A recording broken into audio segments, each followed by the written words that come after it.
do you see? Give it up.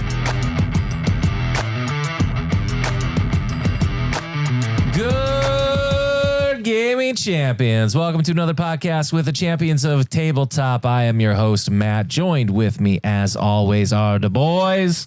We've got Dion. Hey, yo. We've got Shay. And as you can tell with our new structure and, of course, our beautiful new logo, we have a new setup with the cameras. So we've got Shay working the boards again. We'll see what kind of sound effects he's going to roll out for us this time. So with that said, this week, gentlemen, a new month. So we have a new partner with our podcast for the month. This month is going to be Dragon Dawn Products. Dion, why don't you tell us a little bit about them? Dragon Dawn Productions is really good with Factory 42, which is probably what they're main known for. Pretty awesome. They're a German company. Great guys. They also do Darwining White Hat, which White Hat will be our Friday Night SmackDown event. And we might even pull a game, maybe get that to the table this week sometime, or this month sometime as well, and teach that one. That's a pretty cool trick-taking game. So where you're hacking the government. We know like you how you like to hack government. So Don't he's on the list. He's on the list. ever say that again.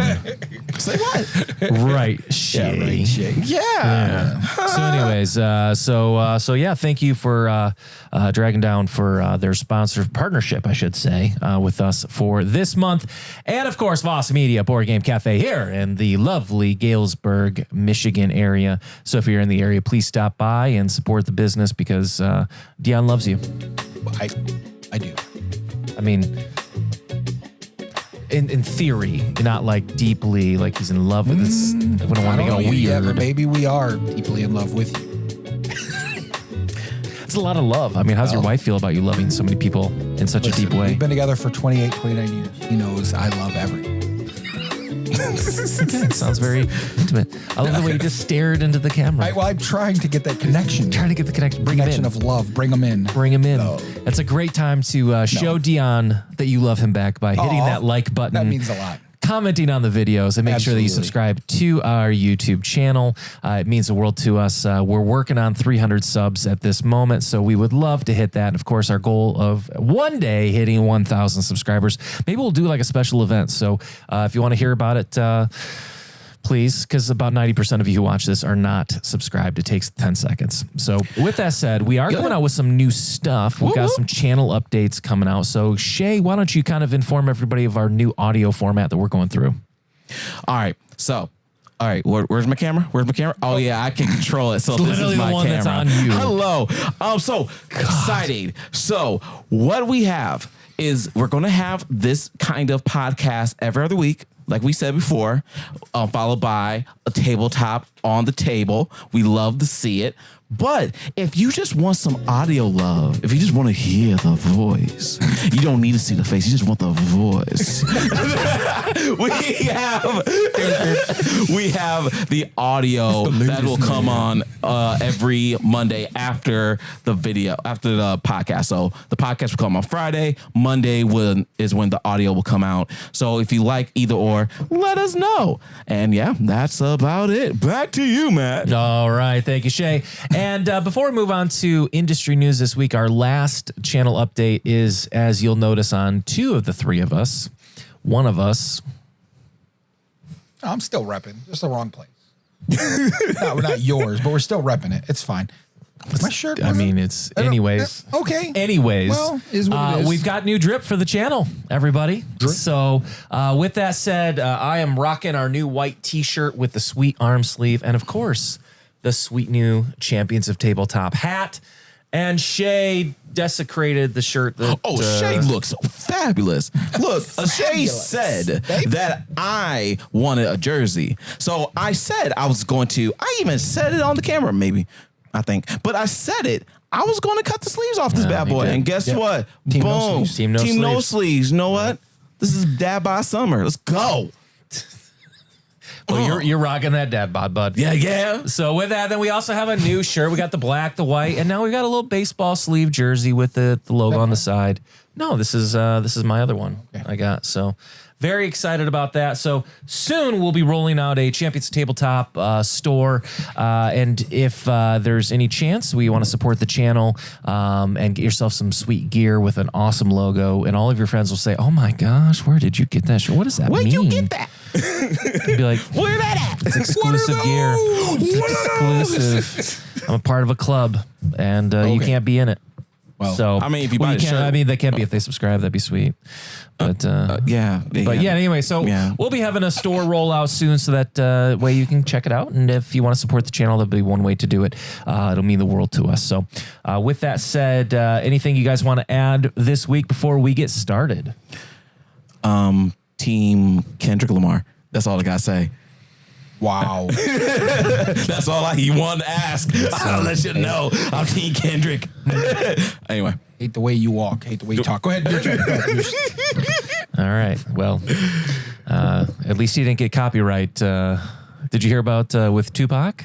The Tupac family shut that one song down. Yeah, that because Drake put out because okay, look, tabletop hip hop news. So Drake, Tabletop hip hop. yeah, Drake What kind of channel came out. talking vinyl right now. Made a diss track with the AI Tupac, and so they shut that bad boy down. And that's why Kendrick said something in his song afterwards. I'm sorry, this is gaming. This is gaming. Hip hop is a sport. So on to industry news. All right. So with that said, we're going to go ahead and move on to industry news. This week, we're going to go through a few more rapid fire type of topics. We're not going to go into a lot of depth with all of these, but I think that there's some really interesting topics to highlight this week. And of course, gentlemen, if there's anything you want to throw in there as we go through them, feel free to share your opinions. With that said, the first one is one of record breaking. Boys, how would you like to break 2 Guinness records in 1 year? I'd like to break 1 Guinness record. I mean, that sounds like a lot of work. Right. I'd like to just open a Guinness at this point. So, I'm Scottish. So, all right. So with that said, Yu-Gi-Oh! Just broke 2 world records for the biggest ever trading card tournament, gentlemen. They did not do it just once. Nay, they said not once is good enough for us. Konami said, we're going to do this twice, everybody. So recently, they just set the Guinness Book of World Records for largest event by having 7,442 duelists for the Yu-Gi-Oh! Card game at one event. Tell you this. We had 30 people for the Loricana Star Champion, and I was stressed for 3 days. I can't handle 7,000. And you got 7,000 people. Gosh. Half of them TCG players? Oh my god. Half of them got the dueling disc. I bet you. You know what I mean? Those dueling discs. I bet you half of them had it. Wow. That's crazy. That's amazing. I just hope there were some showers. Oh God, no, there wasn't. Look. We're not hope. You talk about cleaning. We talk about gaming. I've been to enough card events now. Wow. Yeah, I agree. 7,000. I mean, I'm not trying to throw shade anywhere, but we've all been to card tournaments before. There were 6,000 of them had little nose plug things. So they did break the record that Yu-Gi-Oh! Also set at the Japan Tokyo 2024 event. And if you look at this from the perspective of the card world is hot because Magic just had the huge news that the Black Lotus card just sold for $3 million. Yeah, that was today or yesterday they broke that. Yeah, the third. So early May that happens. Then you add this in. You add in the success. Loricana has a new set with the mechanic of Sing coming through for duets. You have Star Wars Unlimited with no product available because it's sold out everywhere. Yeah, that's true. They sold out a complete year of what so far in the first month they sold out of what they sold a complete year of Destiny. Mm-hmm. That's crazy. So it's everywhere. TCG is quickly taking over the world. I am trying everything in my power to keep us a board game cafe, but man, that's good money. Oh, yeah. I mean, it's hard not to follow the money. It's not about the money. It's about the community. I agree, but it's hard. I also got bills. Yes, I mean, fair. Daddy's got bills. I mean, yeah. So, but do you have a Yu-Gi-Oh! Community here? I do not. No, that is one that I never really tried. I said the same thing about One Piece. I didn't have a One Piece community, and then all of a sudden, I think last week we had 16 or 18 people show up for One Piece. Yeah. So it's just something that slowly grows and takes over your entire It's a wonderful disease to have because it's revenue on days that you're normally slow, which is good. But it's also trying to fight the battle of you don't want it to overrun your store because we are board games first, and we have over 1,550 different board games on our shelves, and we like to keep our board game community happy. The board games is going to be first. I just think RPG TCG is taking over RPG. Right. Yeah, I'm sorry. It used to be when I introduced the store, it was like we're board games and RPG second and TCG last. And now RPG got pushed all the way to the back of the bus because it's just nobody buys books anymore. They buy them online, and there's a few hardcore DMs that will order hard books. But anyway, that's a different story. Move on. Hate the way they look, the way they talk, the way they anyway. I'm telling you, it's on my mind. Anyway. So not only, I mean, because the other thing I didn't mention was like, you know, Pokemon right now is going through a huge bull market of the value of their cards as well. So Shay, you got kind of excited about this. Do you have any thoughts on why Yu-Gi-Oh specifically has created such a massive turnout when, again, Flesh and Blood had their biggest culling that they've ever had for their big event? Yeah, so what do you think Yu-Gi-Oh is in terms of the others that would cause that one specifically to break 2 world records in 1 year? I think Yu-Gi-Oh, when you play Yu-Gi-Oh, you're playing like the TV show. When you're playing Pokemon TCG, you're playing cards. You don't play Yu-Gi-Oh is the most like 2-screen when we were kids type of game. And so like cuz like Flesh and Blood, okay, yeah, that's not a show, but like everybody grew up on 2-3 animes, either Dragon Ball Z or Yu-Gi-Oh or Pokemon. Some people like Sailor Moon. Hey, how you doing? I think that's why Lorcana's seen such a boost, though, is because it's Disney, right? And then Lorcana's seen, and now it's a game that you could get your wife to play. They created a whole nother market of TCG players, wives and kids, you know, that weren't playing some of the other ones out there. So I think that it's growing. My biggest concern is when does the bubble pop? I mean, as a retailer, they're my biggest concerns. Well, you don't want to get stuck with a bunch of product, right? So when people quit buying that product, when is the bubble burst, right? Right. And a couple months ago, I thought it was Magic seen its top. Yeah, they just had a horrible release with the murders Karloff, and I thought, well, that's the end of Magic. Yeah, but like Magic always does, they start climbing that ladder again, and now they sell a $3 million card, and there's people out there that have tons of it, and now Fallout did well, and I mean, best Commander selling sets they've ever had with Fallout series. Yep. Yeah, we'll get to that later as well. Next topic, let's go to one more board game adjacent. This is, I think in one of our early episodes, we picked our top developer / publishers. I think we picked our top 3, and I think they were number 2 for me. And this is going to come from Chip Theory Games. This is a huge acquisition for them. Could possibly be. So they just bought Dice Throne co-creator Manny Tremblay's new design studio, and they're going to be rolling it out as Neon Night Games. Oh, that's nice. Coming out later this year. And the thing is this guy, Manny Tremblay, he has a resume on him. He's a damn good creator. This guy, so again, Chip Theory Games, in case you're unfamiliar, notorious for having the best quality components of any board game out there, almost to an annoying degree how high the quality is, but Too Many Bones, Cloud Spire, Hopomakis, I have all of them, 20 Strong. Why am I blanking on the robot one? Why am I blanking on the robot one? I said it earlier. Burn Cycle. Goodness gracious. Yeah. So they just have some phenomenal products and depth of games. But they added Manny to the repertoire. Manny Tremblay, for those who don't know, he actually did art for games like Wonderland's War, which was very heavily received. Very beautiful. And one of my personal favorites was Radlands. He did the art for that. I wanted, and that was that's a good gorgeous game. That's a good one. So obviously, he spent a lot of time because he was a big part of Dice Throne and everything that they created, especially having even bigger success after their partnership with Marvel and now X-Men and Deadpool and all the extras that they've created around that game. They're just having phenomenal success. So to get him into the stables, that's a big pickup for Chip Theory Games, and a bad one for Roxley to lose him. Big fan of Chip Theory, huge fan. But they do things for the non-retail crowd. They're not big on building communities. They're definitely big on like buy and show off type of thing.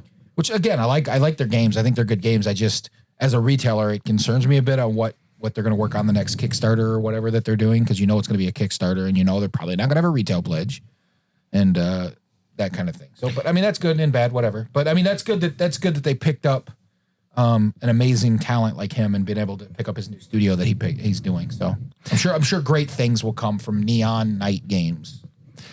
Plus, it's kind of neon. Well, and by the way, yes, Roth is their new game. I actually had a chance to play it or test it out at Adepticon this year, and had a chance to see kind of the prototype that they had out there. Game? Yeah, Roth is coming out, and they're going to have a couple new sets of 20 strong tied back to some of their games. We won't get into that, Shay. Shay, any thoughts on this topic? I love to see a good creator or a good designer, get recognition. Yeah. Like, I think I personally like all the art he did. Like, I don't own Radlands, and I love the art of Radlands. Yeah. Like, it's a good little game too. Oh, it's so good. And so I just love, I love hearing it. Like, especially if you get that with Chip Theory Games, just already does like these amazing overpriced games. I don't know if they're overpriced, but they're high priced. High price, maybe not overpriced for us. It's overpriced for us, but it's high priced. The quality matched the price. That's not the problem. It's just that I ain't buying it. I ain't buying 20 strong, but that's a different story. But the point is to have somebody who got quality, and then they get a place that will actually produce said quality. Oh, I could see millions of dollars getting made. Well, and that actually ties in exactly why they felt the necessity to go and acquire this partnership with Manny Tremblay's. They fully acknowledge that their bread and butter is the deep, heavy scale brain burner. They know that. We know that. I mean, anybody who's picked up a Chip Theory game, the first time you open the box and you look at the 75-page rule book, I mean, you know what you're in for. Yeah. There's no confusion with that. But that's actually what they say, why they wanted to do this, because they thought that he brought an opportunity to diversify the portfolio away from just those heavy, that makes sense. Oh, that kind makes of sense. wall up games for the lighter people. And in fact, they even acknowledge at Chip Theory that's kind of what they've been leaning into, because Roth is going to be a much lighter game in relation to the others, and 20 strong, they're trying to get into that mid-weight type of game. Yeah, no, you got to respect them for that. And build their portfolio out from just the you hire big, your thick weaknesses. games. Good companies hire their weaknesses, and their weakness is there. So they hired Manny to pick up that weakness, which is a brilliant move. So. Yeah, and I think it helps them move more product, because it is easier to walk in and buy a $20 box of 20 strong than it is a $250 box of Burn Cycle. Played 20 strong, you probably wouldn't. I'm just saying. I'm sorry. You keep bringing it up. I don't want. I'll just go to the next one because I don't feel like burning bridges. But that game maybe. Anyway, keep going. Shay had a rough time. He did not understand the dice management of the game. I understood it. He just didn't think it was well done. Yes, I agree with him on that. And he did the Sentinel version. He hasn't played Hoplomachus or Too Many Bones expansions. Yeah, you're right. So. You know what? That is fair. That is I fair, need to play the other one, maybe. With a clear mind, maybe. With a clear mind, yes. Clear mind. Wait. What? Clear mind, full heart, can't lose. I mean, I lost multiple times. Just keep going. No, you're right. You're right. Doing amazing. Remember the Titans? Just keep going. Yeah, I was there. Clear heart, full, whatever. That's a great quote. Tell me that movie didn't tear you up. You like football. Did that movie not tear you up? No, next topic. Comment in the section if that movie teared you up. Anybody with a heart that did. I am going to be so excited with the I'm excited with the crossover of board gamers and football. It's going to be a great. I'll see so many comments about that. It's going to be great. Oh yeah, I'm sure a lot of our fans are huge football. Move on. I am, but I mean, I'm kind of go Lions. Go ahead. Next. All right. Next topic. Back to Fallout. Okay. A nice article in. Did you like that TV show? Board Game Wire. I'm only a couple episodes in. I really. I'm a huge Fallout fan, by the way. Yes, you are. I am a huge Fallout fan. Shay, did you watch it? No. because I am not a huge Fallout fan. Not That because surprises me a little bit. No, It's got a little element of horror to it. no, it's not because it's just because I never played the video game. I have no like. To quote Shay, I am a big fan. Like I would take a week off of I own a studio and I would shut down the studio just to play the game that come out this week. Like that's how big of a fan I am. And I was like, don't bother me. I am playing Fallout. If you need me, too bad. I'll respond Monday morning next week. Well, apparently the world agrees with you because the world is in a frenzy. It was just announced that the Fallout tabletop game sales surge for Modifius as TV show draws in 65 million viewers. I think this was the most successful show, second most successful show behind the Rings of Power that Amazon has ever had, which actually surprised me because I don't know anybody who liked the Rings of Power. I have to go watch that. I don't think I finished it. I don't think anybody did, but well, somebody did. Maybe it was like the first episode. People were like, it happened. It's a thing that happened. They spent a lot of money. But what was interesting to highlight some of the key points, a spokesman said the month-on-month sales had more than doubled across its Fallout products, adding that the company had noticed a particular surge in RPG sales. So as he talked about RPGs being dead. I couldn't find the RPGs in stock anywhere. That's because they're literally sold out. Well, that's probably it. And so the RPG core book sold out in the lead up to the show's premiere much quicker than expected. Yep. They're in the process of restocking, and it's currently available to pre-order. So Foss Media should hop on that there, huh? I did want to play the Fallout Wasteland War. Did that move any more copies of that? Because I've been wanting to play. It's a 2-player tabletop Wasteland War. We talked about it in the Adepticon thing. I wonder if that moved any of those extra copies.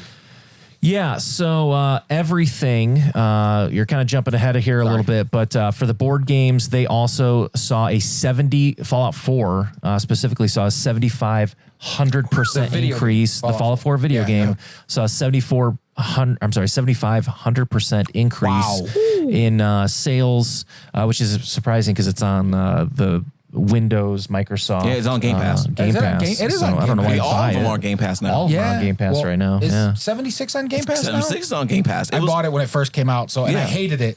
But I did go back and play it after watching the series. So I did have that I want to play in this world, which is an amazing game now. But go ahead, sorry.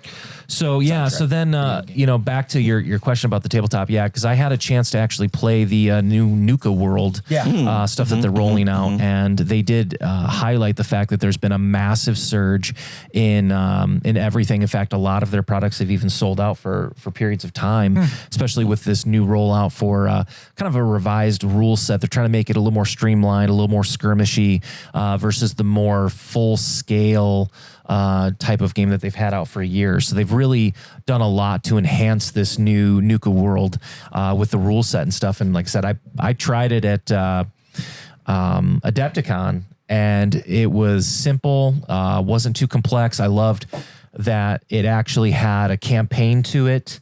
So as you kind of played through a map with a friend or a group, there were consequences after each round or game was over.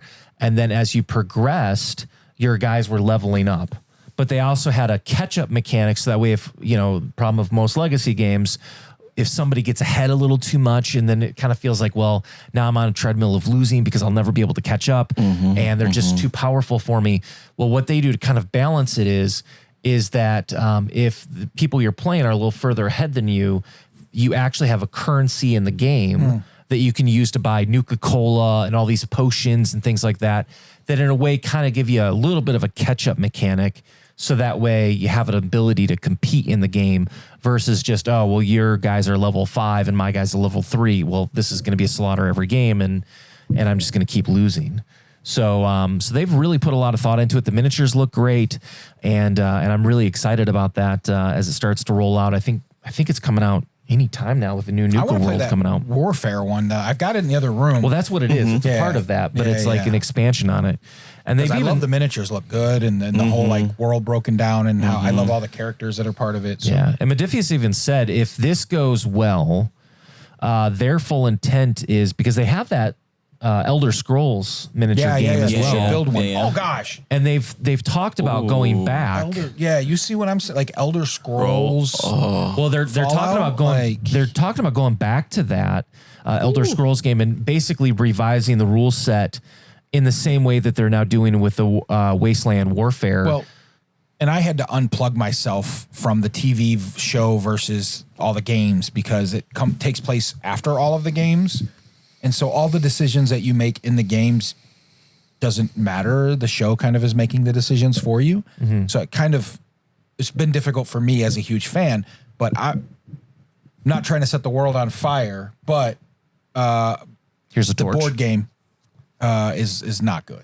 Mm-hmm. The board game is just but they have bad. seen an increase in the board game sales as well. It's bad. The board game Fallout is just a bad game. Yeah. It's a co-opetition where, let's work together, but not really because one of us is going to be better than the other.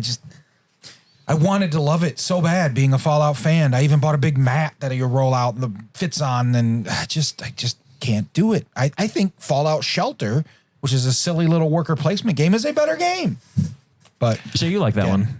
Oh, I never played it. I just like it because I know about it. I haven't. There's so many. It's funny. The first game that Dion taught me and my wife and my friends is Fallout because that's the one we played. We played it back there. Yeah. I remember. Yeah. And then to hear that he the mat hated and everything. Yeah. And I'm just not a huge fan. But that's fair. But if they redid it, I like it, so you'll buy it. Oh, he didn't have none. He didn't have any. I didn't have a copy at the time. I might have. I might have. I don't know. It might have been pushed and look. I feel it. Yeah. So here, try this. If you like this, I got more. Yeah. I start them low so I can build them up from Right, there. exactly. Right. But if they did it like the Skyrim is such a good game. Oh my God. And I didn't think it was gonna be. Oh. And it is such a good game. So if they did it like that, dude, I'm on. Sign me up. I can't wait because they're also going to do the Mass Effect, same studio. I am. Mass Effect's another good one. Yeah, absolutely. So that's good that Fallout is a television show could come out and increase sales along. I still have the Magic decks on my shelf over there. People haven't even bought those out for me. So that's awesome that a television show can come out, a good one. Because I did think it was really good, well wrote. The guy who actually is the producer is the guy that does all the games. So that's pretty cool. I can't. Well, that helps with the lore. Yeah, that helps with the lore. But it is a little frustrating that you had to forget, as a big Fallout fan, you had to forget what you did in 1 and 2 and 3 and 4, and even New Vegas, because they're going to poop all over it. So it's frustrating because now I'm sure they're going to Vegas for the next season. But anyway. Well, and I will say this. I mean, this is exactly why there's so much attention on everything going around Warhammer. And we won't get into that for today with the female custodes. But, I mean, you can see why, Games Workshop is sitting here looking at this like, we need this show to happen because if Fallout is getting this bump, we need the bump. Yeah. I mean, there is still a very relevant game in today's world with all the Warhammer IPs that are out there. And it's like, I'm sure they're just salivating over this. So it'll be interesting to see how it plays out. Our last news topic this week. This is one that I'm pretty excited about. Are you? This is another IP set in a world of Middle Earth. Middle Earth. Yeah, I seen the announcement on this one. This is a good one. And all I'm going to say is this game will show up precisely when it intends to. I think I screwed that quote up, but you know what I'm saying. Yes. Well, you did. So with that said, let's go ahead and announce this. I think this is a huge deal. Lord of the Rings board game is getting teased by the two creators of Seven Wonders Duel and Seven Wonders specifically. Seven Wonders in Middle Earth? Seven Wonders in Middle Earth? Hey. Duel with you? I mean, sure. What do you guys think of that? I'm super excited. Super excited. I think I've been on. I don't want to. You know what? I'm happy for y'all. I am happy. He hasn't even watched The Lord of the Rings. I'm happy for y'all. Are you kidding I me? watched the first one. Oh my God. Because I couldn't like it. That's like the most boring one. That's all the setup. Yeah, I know. And I couldn't watch. And it's my wife's favorite. Like my wife. I just think this one's going to be precious. Just my precious. Because I love my wife, and my wife loves this game, and loves this movie franchise. She won't ever. Yeah, she might play the loves Seven it. Wonders Duel. No, because she don't like anything that she don't like gamified IPs. Oh, she loves Bridgerton. I brought the Bridgerton love letters. She liked that. She was like, yeah. Really? Yeah, because she doesn't like she can love a thing like her favorite movie is freaking Princess Bride. Princess Bride. Princess Bride. Mine too. It's mine. That's And what me and your wife has in common. Figure. You would figure she would want to play the board game. No. So I did just because it revisits. It goes through the movie well, and you're playing the characters. I thought that was pretty good. It's a good one shot set through and play, or pick up halfway through. Anyway, I'm excited about this one only because now, as long as they don't do what they did with like Pandemic, and then they put like a Star Wars on it, and it was really a good game. Or they did Pandemic, and then they put Warcraft 3, I think, on it, which is still a very good game. So I'm very excited to see what they do with this one. I wasn't aware that hopefully they don't make it like a Seven Wonders Duel situation. No. But I think the people who did Seven Wonders Duels is still arguably one of the best 2-player games on the market. Yeah. I mean, if you're looking like, I wonder what, 2-player games are good, Seven Wonders Duels highly, highly recommended. And it also has a really good solo mode too, Dion. It does. Well, because some of us play anyway. Well, and the thing is, the pedigree of the two that are doing it, and I'm purposely not saying their names because I can't pronounce them. Fair. And I wasn't able to figure it out before the show. But fair. Antoni Bayuza and Bruno Cathala. I'm sorry. I am so sorry. We don't talk about Bruno. I'm so sorry. I tried. I tried. But what's interesting about them is the pedigree that these two have in the space. So with that said, they created Seven Wonders, Hanabi. They created Takenoko. Oh, great game. The Takenoko Duel is amazing. I really want to play it. They also created Takedo Duel. My fault. Yeah. Takedo Duel. Takenoko is a really good one. Yeah. They also created King Domino, Queen Domino, and Shadows over Camelot and Cyclades. Shadows over Camelot's a really good game. They got some hits. They got some bangers. Okay. So these guys put the ball in play. They know what they're doing. They know. Okay. And so with that said, make a Shadows over Camelot. Lord of the Rings. Yo, Bruno, hit me up, brother. Yeah, too bad we can't talk about him. Yeah, we don't talk about Bruno. But hit him up still. Yeah, hit me so up. we'll wrap up on that for industry news this week. But guys, I mean, nowhere. There's some big news, and like I said, that one excited me the most because I really like Seven Wonders Duel. I like Seven Wonders. It's a great Civ builder, and again, just looking at their resume, I mean, these guys I think will do something interesting with it. Good. So it's a good game. With that, let's move on to Table Topics, our new segment that we have in our podcast. This is where we're going to highlight something. Yeah, that was pretty good. Yeah, I'll make a sound clip. Yeah, right. All right, boys. All right. Thank you. That's a pat on the back, gold star. I'm going to put that on my fridge tonight. Hey. With that said, Table Topics, this week we're going to, again, just highlight because it's new. And you're probably new too, based on our algorithm. Look, no. We're going on this camera. Well, hold up. See, that's the bad problem about giving him control. Yeah. Because we lose control. You lose so much control. So what Matt is trying to say is we appreciate every viewer that watches our show, and we do not badmouth or say, we are bad, because that's just bad self-esteem. And we are here at Champion Tabletop believe in good vibes and good mojo. Back to you, Matt. Well, thanks for doing that because it let me take a drink and nobody watched that. We're back. You know why that happened. The self-esteem, because one of our viewers is my dad, and it's just because I wasn't hugged enough. I wasn't hugged enough. He told me he liked your brother better. Move along and keep going with what we're talking. Table topics. He did. It feels that way. It was sometimes. such a good entrance, and you totally went off the rail. Somebody hijacked us. Yes, literally hijacked and drove us right to a wall. Do that. All right, so let's get to table topics for this week. This week, we're going to do something a little bit fresh, a little bit new. This brings Kendrick Lamar back into this for Shay. It does. So what we're going to do is we're going to go to Reddit, and we're going to... we get all of our news from Reddit. To go. We thought it'd be kind of fun to highlight some unpopular opinions in the board game industry, share them, and then give our thoughts on it. And we'd love for you to make sure that you leave a comment down below of some of your opinions on these topics or any hot takes that you have with the board game industry.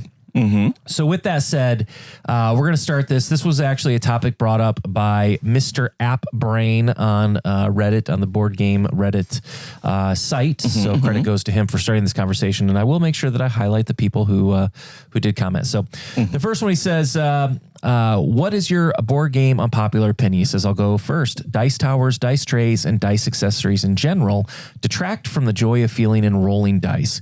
He goes on to say things like the joy of rolling dice, subtle thrill of seeing a bunch of dice chaotically disperse all over the game board, and even the entertaining mini game of restoring any pieces knocked over or retrieving them after a particularly passionate roll, all just contributes to the appeal of board games as a physical activity.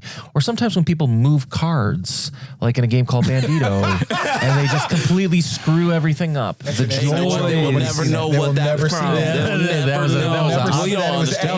was an on the table that you're never going to see. But what? But anyways, Patreon. One day we'll have Patreon. We'll put it on there. But with that said, gentlemen, what are your thoughts on dice trays, dice towers, and dice accessories in general? I think it's great. Yeah. Like, why would...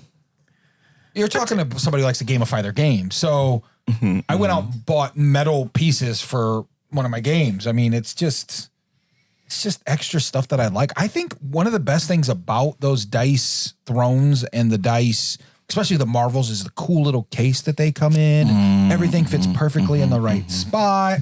It irritates me when someone rolls dice or flips and then a piece gets knocked over. Was that on 7 or 8? I don't remember. Just put it out there. And then, like, Mr. Apprain says that's a fun mini game. I hate it. Absolutely hate it.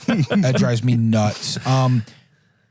So, I mean, I understand. Everybody has their opinion. They're just can be just wrong. I think that's amazing that you want to give me dice trays and dice this and dice that. And if I like dice thrown, I like chucking dice, and chucking dice into a dice place makes me dice happy.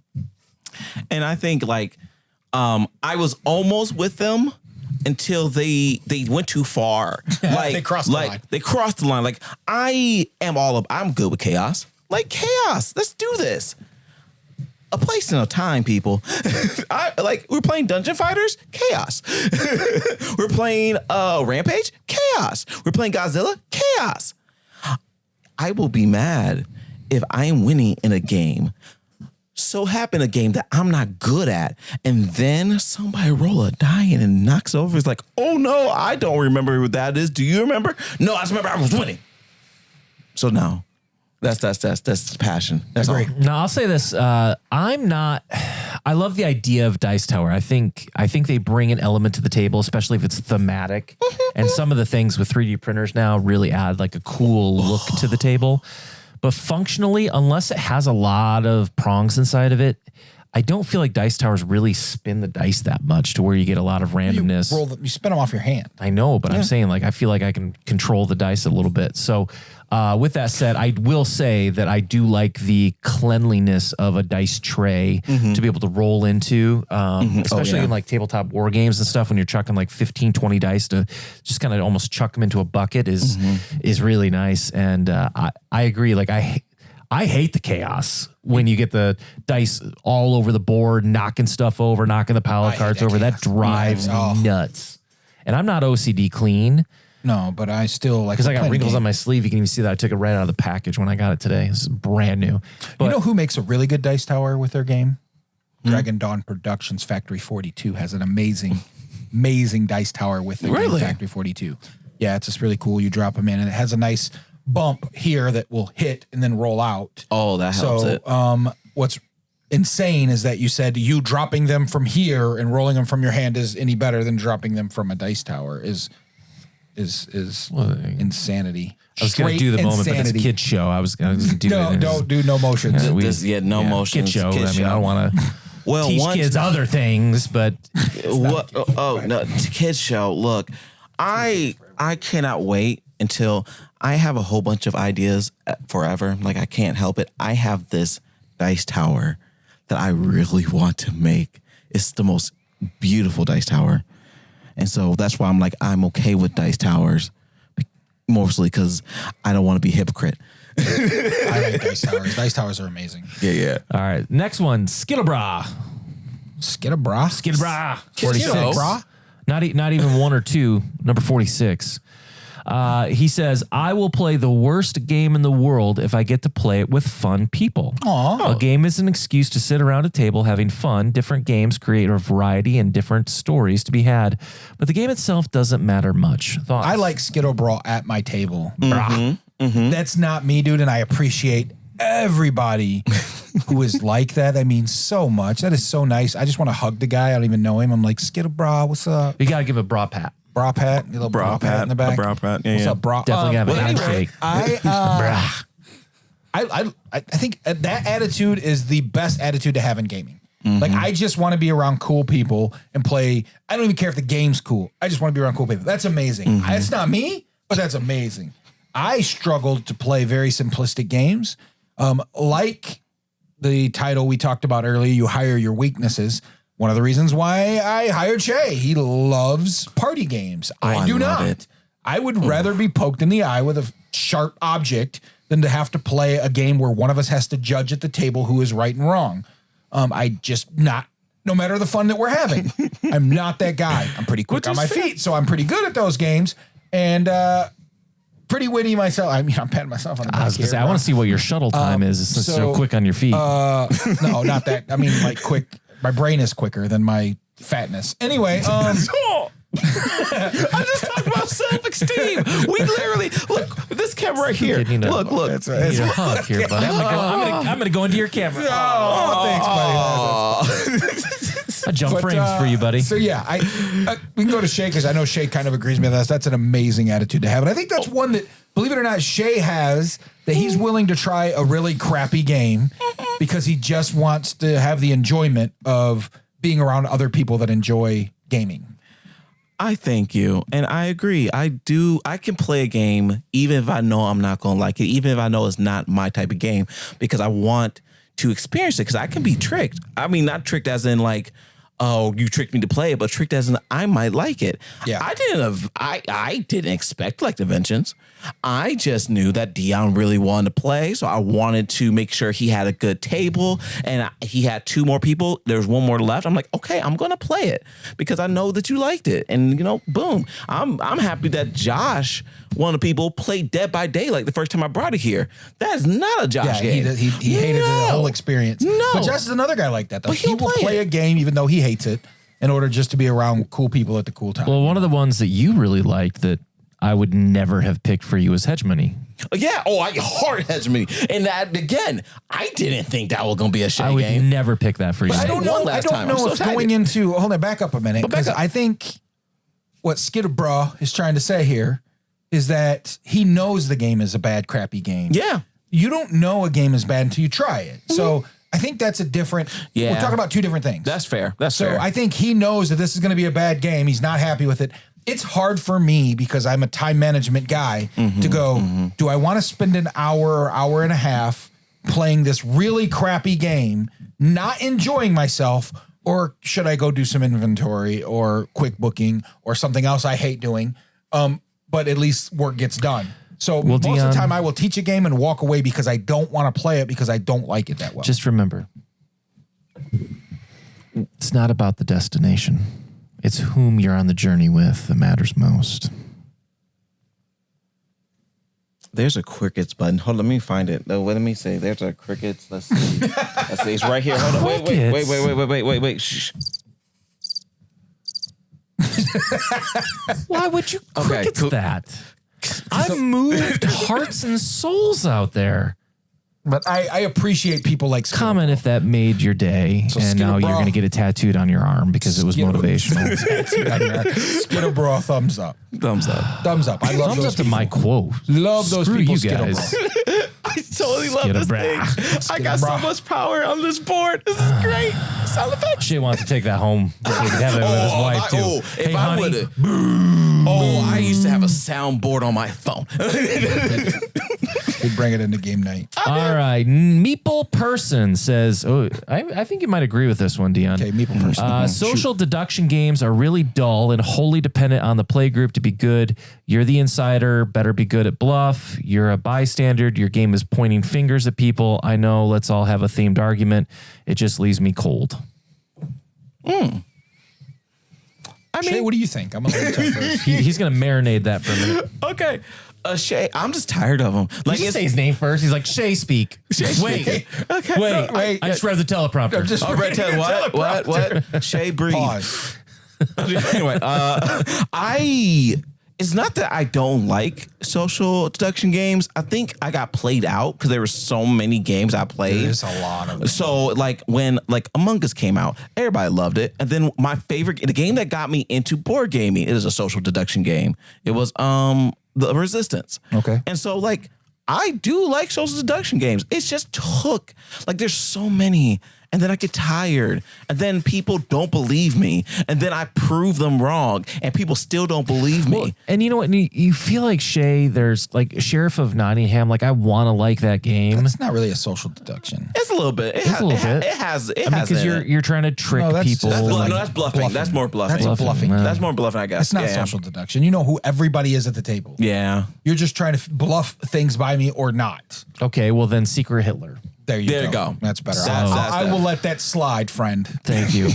I got nervous. I was like, crap, think of another one real quick. And I've had fun. Police. I've had fun with those games, like you said, but I agree. Like at some point, it's like you almost feel like you have to lie a little bit just to try to, even if you know that you're not, like you're the bystander, you still feel like you have to lie a little bit to add a little bit of chaos into the game. And I don't know. I'm with you, Shay. Like that's not a category I necessarily get excited about anymore. So one of my favorite games of all time, top 5, still to this day, Battlestar Galactica.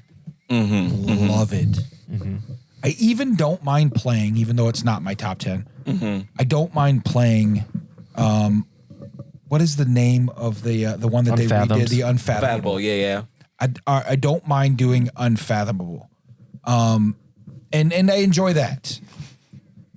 So I could sit here and say that doesn't sound like fun for me, and I don't want to play that because it doesn't fall into what I normally enjoy playing. But it seems like every time. So I was with a group the other night, and they were like, "Play this game with us. We're going to buy it if we like it." And I was like, "Well, I will play the game with you, right? Because you need one extra more." And I will play the game. So I can't remember the name of the game. It was I can't remember the name, so that's horrible. Gate of Riley or Gate of Rowley or something. Yeah. Oh, I know what you're talking about. Yeah. Yeah. So we played that, and it's where it's a Cthulhu type, and you're trying to bring Cthulhu up. And there's 2 people at the table, are cultists with 5 people on the board, and you're trying to stop them. And I didn't mind it. I enjoyed it. It seems like I'm always the bad guy. Like always the bad. Like it is a good bet if you ever play a game with me like that. You call me out, put me in the prison, and that's probably the best thing for you. Like right away. Because I am always, I don't know what it is. I'm always the bad guy, or I turn evil before the game is over. But I do win a lot. I win a lot at those games. Could be Freudian. Yeah, I don't know. But I thought the other person at the table was one, and they weren't. So it's weird. But I enjoyed the game. Of course, I won. But I disagree with what he's saying. I think I do enjoy a very good. There's some of them out there that aren't, and I'm kind of.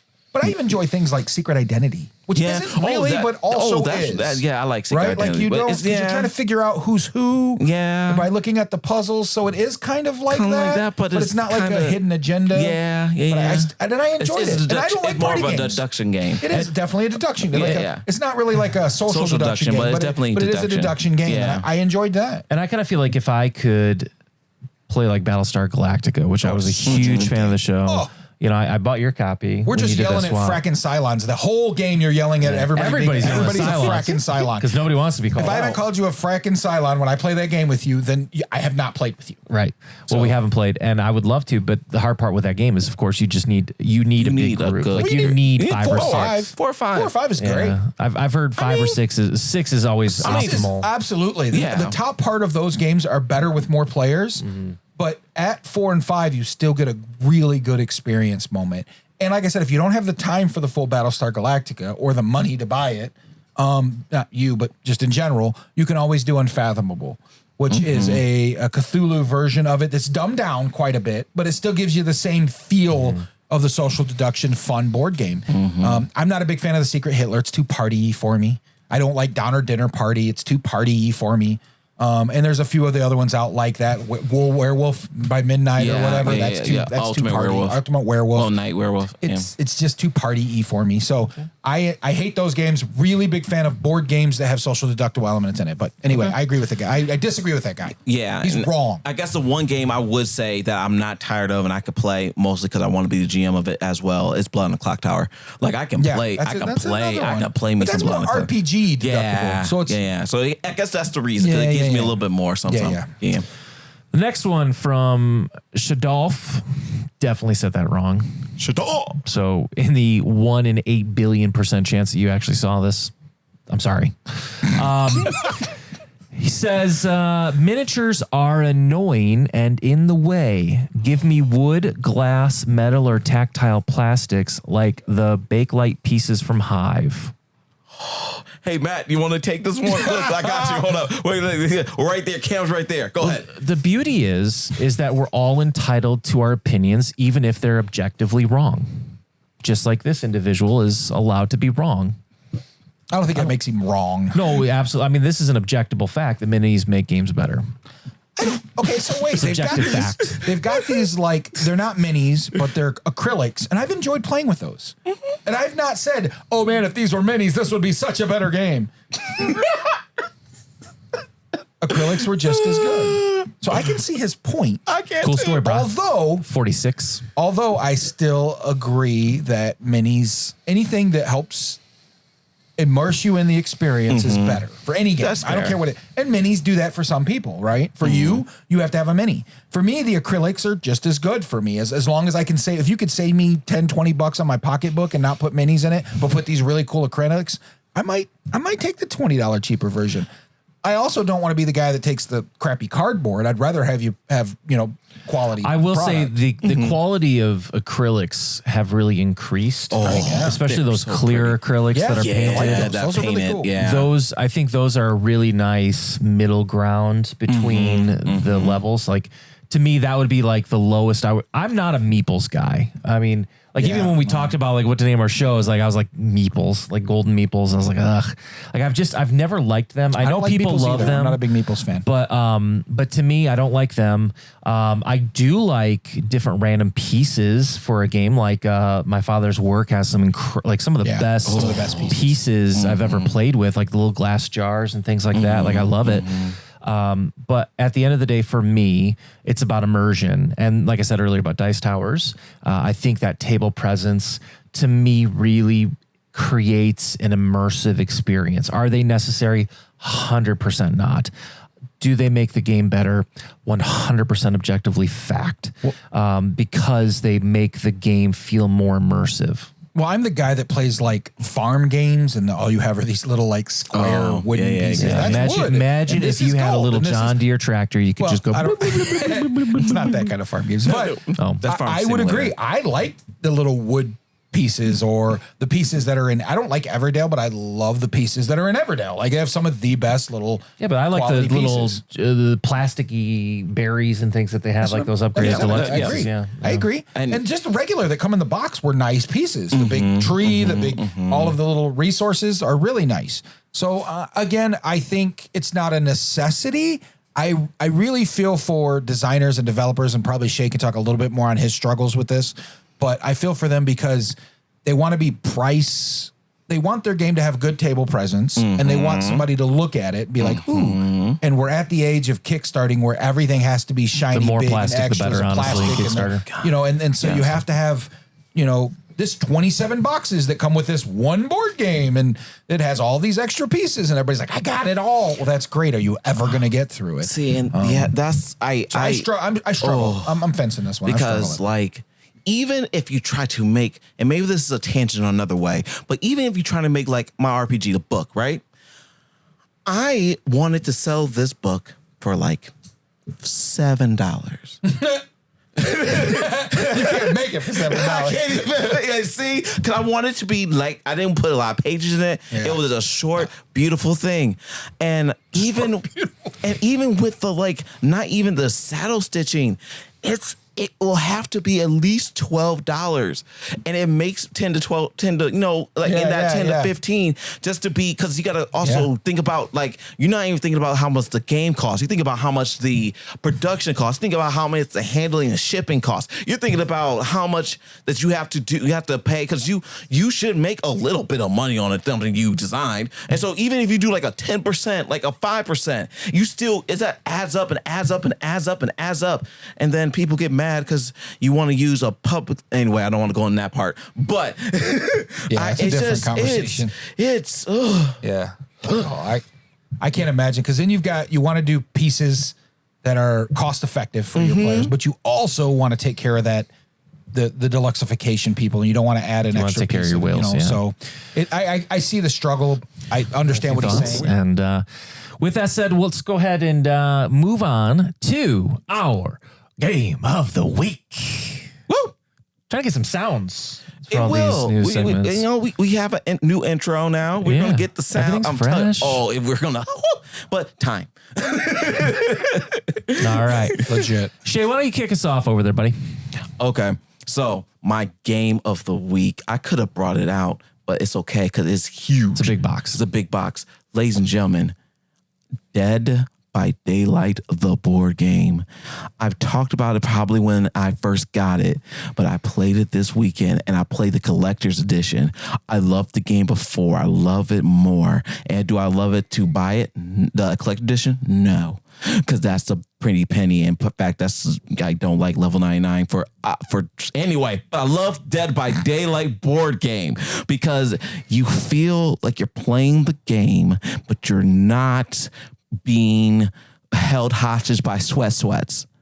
Like, you feel like you have the feeling of you trying to get generators, you get the randomization, trying to hit a skill check, you got the feeling of different killers. And I played my favorite killer, the Trickster, and I had a ball. I was throwing knives left, right.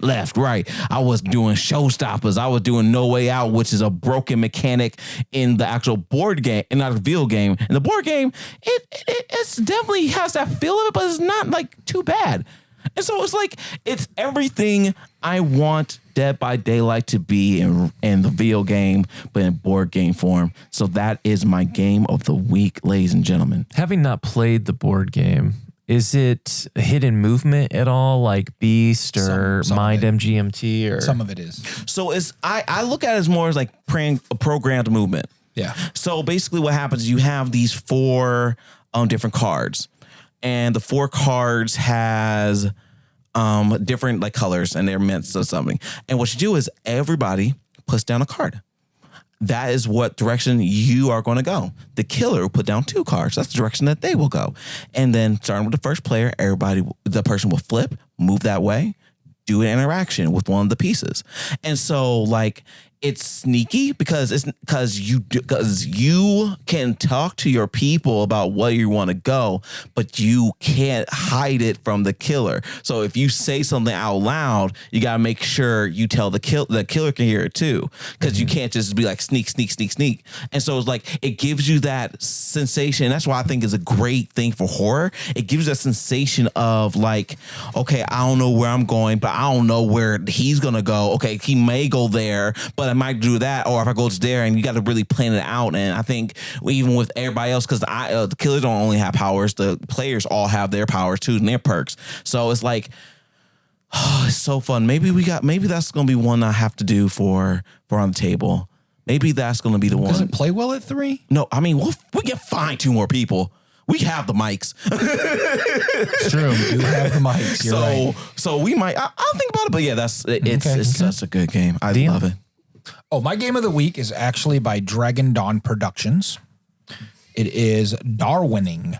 And Darwining is a card game, and everybody has this little board that they set out in front of them, which you kind of like are playing cards on as you're playing the cards. There's a little bit of a element where you're building like evolution. You're evolving your character. Have you ever played the game Evolution? No, probably not. It is a really similar to that, where you're evolving your character and you're trying to become the most successful species over 3 eras of evolution, by having the biggest population, by having the best predator, by being able to live the most in the most different environments as the seasons change. And you got to increase your population, adapt to new environments, get traits to help you climb for food so you can feed your people or feed your creatures. It's a pretty good little all-around fun card game by Dragon Dawn Productions, which is our sponsor. And so I played this on Thursday was our unboxing. We played it, and it was pretty cool. It was a cool little fun game that I thought that would be my game of the week because it is one of the few that I've played this week, and it is also Darwining. And it's for the 9+. It is for 9+, which is weird. I don't know. Like, I see games 8+. I see games 10+. Well, we were talking before. There's just such a large cognitive development that happens between an 8-year-old and a 9-year-old. No, fair. There you go. I read that in home cooking before. Home cooking? Really? That's the source. Home cooking. Fair enough. Okay. It's the only magazine I can think of.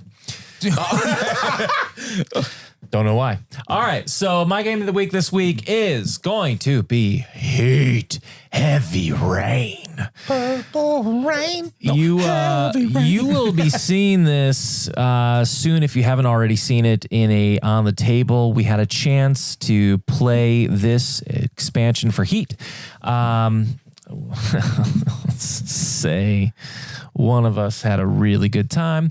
One of us did not. One of us was so tired that they totally misplayed something and could have. Anyway, so it's your moment. What this brings is it brings a couple more maps. It brings a new car.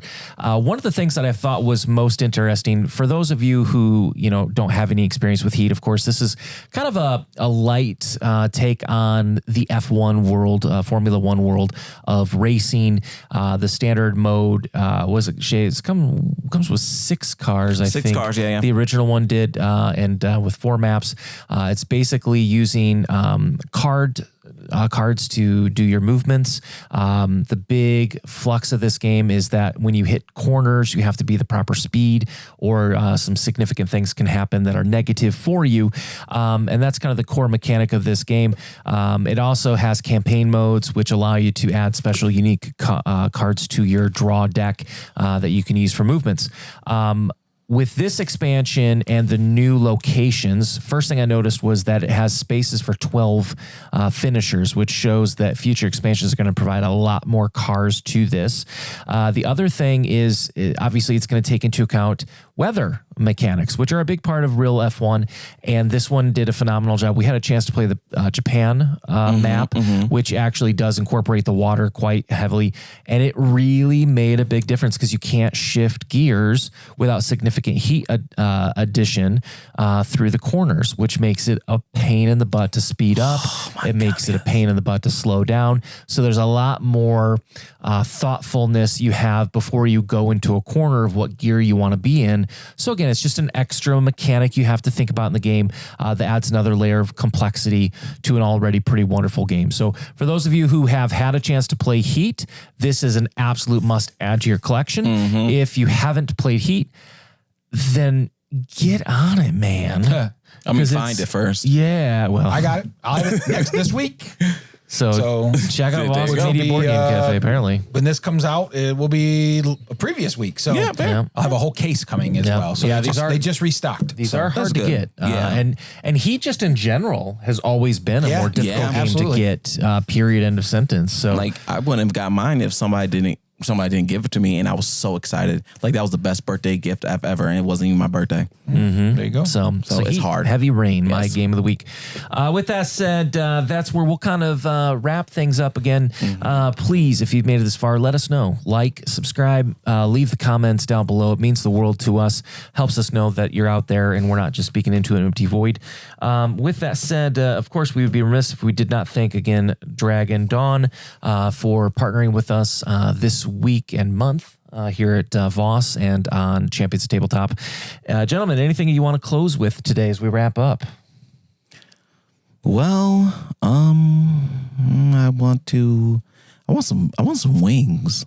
I think that's what it is. I want some wings. Some wingdings. Some wingdings. That's from not a sponsor. Wingstop. Just give me some wings. Not sponsored. Not Maybe sponsored. sponsors. Sponsors. Oh my God! Look, I wouldn't know because that's so. Never That'd mind. be a terrible party food for a board game. That's a horrible. Maybe party we need for to do a table topic on best foods to have at a board game night. or just tabletop etiquette. When I first started doing the YouTube idea, I had a gentleman that wanted to do like snacks that go with certain board games, like almost like a cooking show type of thing. And I thought that would be brilliant, but we never hooked up. But it would have been pretty cool to be like, this is works. Look, it's. Well, I bet he knows that 8-year-olds and 9-year-olds are a different cognitive level because he reads Home Cooking magazine as well. I'm done with you. I'm done. We are done with the show. We are done with you. I don't know if I can't really flip a table at this point, but I'm ready to. Wait, I got you. Hold on. I think the sound effect is this. I'm sure it was good. I'm sure it was a great sound effect. It was. Okay. I know you can't. You hear it when it gets at it. Okay. Hopefully it's bomb, bomb, bomb. Hopefully that what is it. So, anything else, Dion? No, I'm checked out. Okay. Well, definitely make sure you check out our On the Table videos coming out with playthroughs of Heavy Rain and other games coming up. And, of course, our every other week podcast we're doing here and some other things like maybe, of course, Dion's series with the 5 and 5 series of games coming out. When I do it again. Yep. And with that said, the one thing that I do want to say is never forget, champions never stop playing. Yeah, all that I got, I give it everything. They lost the plot, they think I'm menacing. They wanna talk, but I ain't settling. Circle is tight, feeling like better rings. Whole lot of globetrotting, man, they don't